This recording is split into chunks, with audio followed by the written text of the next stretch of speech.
The uniqueness and diversity of the Knuckles Conservation Forest and its environs are well known, and more so with the designation of the KCF as a World Heritage Site by UNESCO in 2010.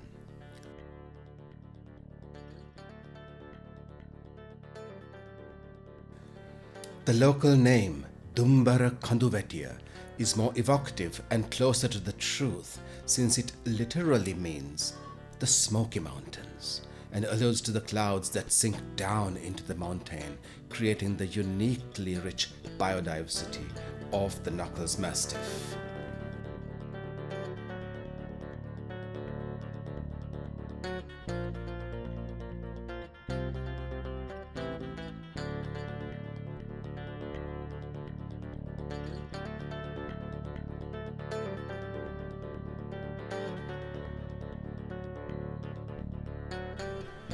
This image, taken from the Mahayangana rest house, shows the Mahaveli River in the foreground, with shrub jungle, the sub-montane, cloud, montane, and pygmy forests in almost graded layers behind and above it.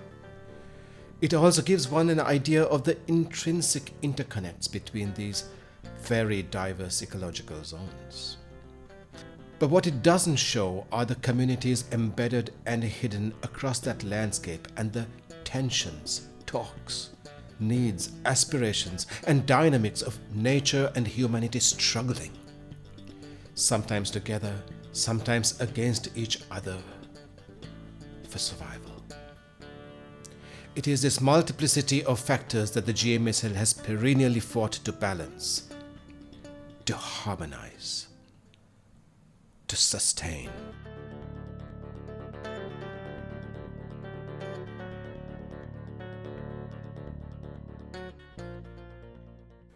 We describe a brief recce of the village of Rathna Ella, which literally means the gem falls, and the falls themselves as a precursor to the Green Movement intervention in the area, supported by the European Union to improve the livelihoods and the biodiversity of the KCF. Ludovic from the EU joined Suranjan and Arjuna from the Green Movement on this initial foray. Now, managing the human-environment interface is complicated at best, and so the project aims to look closely at some of the issues before launching the exercise. While this is merely a surface look at the issues in one small pocket, it nevertheless aims to highlight how the Green Movement plans to engage in an evidence-based, result-oriented, community-centric effort to stem the rapid deterioration of both the environment and the communities whose lives are impacted by it through integrated approaches. The village of Rathna Ella, literally the Gem Falls, lies just 20 minutes from Mahayangana. Only a few years ago, this agricultural village used to be poor, fractured, and directionless. However, with support from the JEF SGP program, it literally reinvented itself. We commenced our observation exercise at the Lunu Mirisa restaurant, which is run by young Amila and his wife.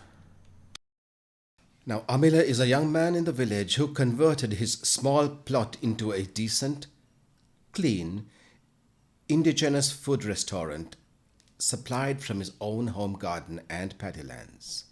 He is also the de facto leader of the village in its push towards entrepreneurism. They leveraged their proximity to the beautiful waterfall and their own skills to economic advantage. Now, agriculture is the primary livelihood of the village and everyone engages in it. However, with the JEF intervention, they realized that they could add to their incomes through other enterprises as well. For example, waste collection and recycling, a homestay, paper bag manufacturing for takeaway restaurants in Hasalaka and Mahayangana, rush and read products made with the famed Dumbara traditional methods and techniques, and of course, agriculture. And they were smart. Recognizing the limited market for their various goods and services, they made a pretty astute community decision right at the get-go. There was to be no intra-community competition. So, there was just one garbage recycler, just one rush and read producer, one restaurant, one homestay owner, one bag maker, and so on.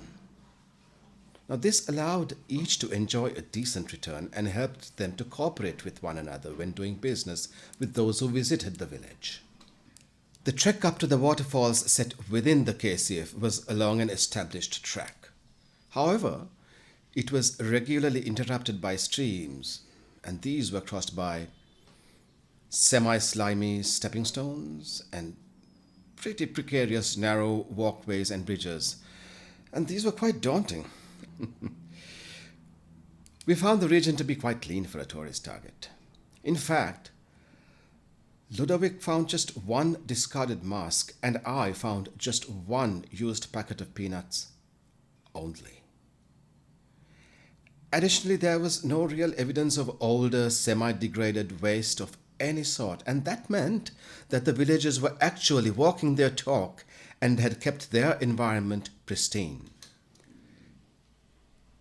It was heartening to see that both the montane and submontane forests looked comparatively untouched, and the biodiversity was growing and living still in accordance with natural cycles, given the area that typically dense floral cover that is the hallmark of the KCF.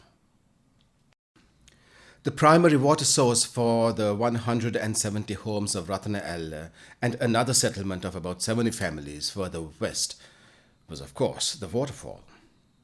While no agricultural activities were being conducted above the falls, Amila and his crew were kind of concerned about gem mining and tourists taking some of the flora from the environment and so on.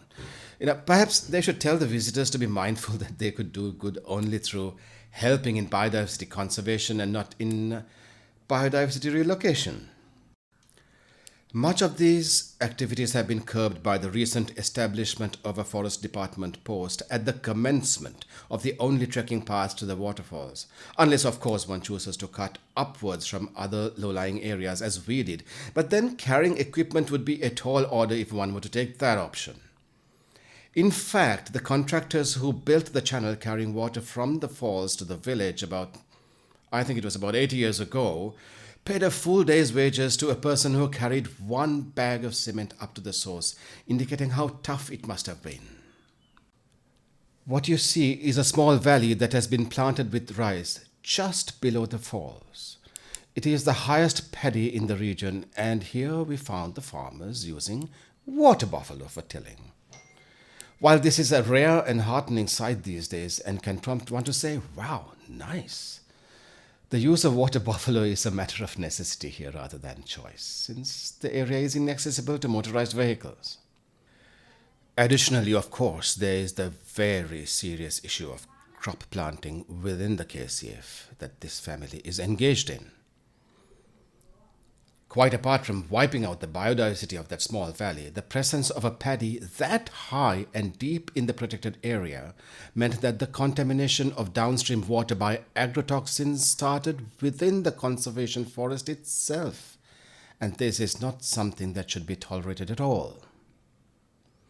The other villagers were certainly aware of it, but when asked, they were kind of reluctant to confront them, stating that they had been doing this for a long time and were not involved in worse activities like mining and logging and poaching and so on.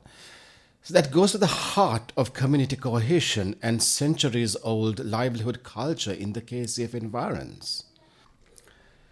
So these issues need to be tackled very carefully and with great sensitivity to the dynamics at play within such microgeographies,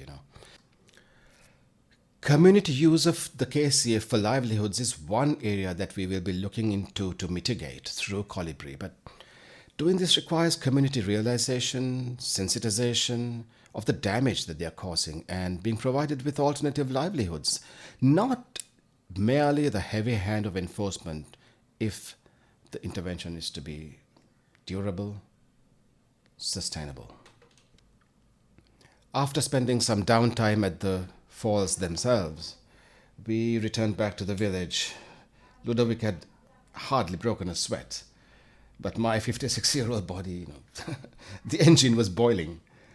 But anyway, when we got back, we had a small lunch at the restaurant. Very basic, very tasty, very good.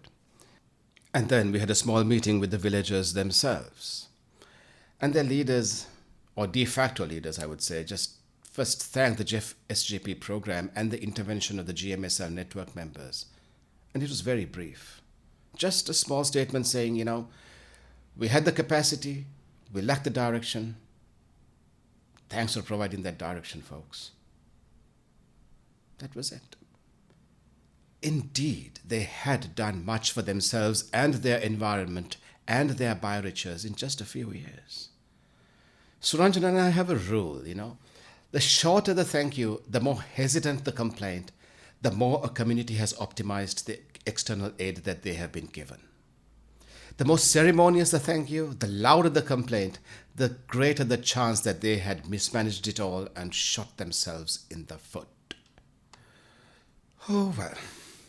Perhaps we are both cynical and jaded, but the very briefness of that salute was a welcome contrast to the ritualized, effusive, vacant, and false thank yous we've been forced to listen to from many communities who, for one reason or other, failed themselves despite help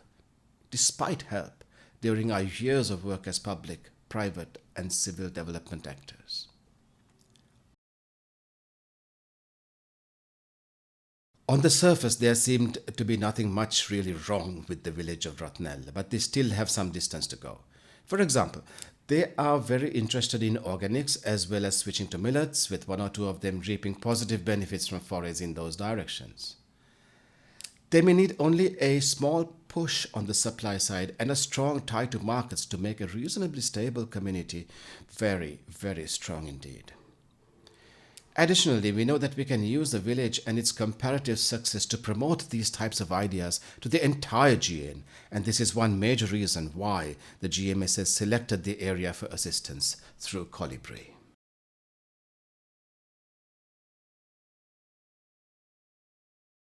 Now, this is obviously a very shallow, surface look at one single hamlet, but we sincerely hope that it gives an indication of a few issues we will be delving pretty deep into over the next few months. Things that need to be introduced, other things that may need to be expanded, and perhaps, most importantly, things that should be left well alone.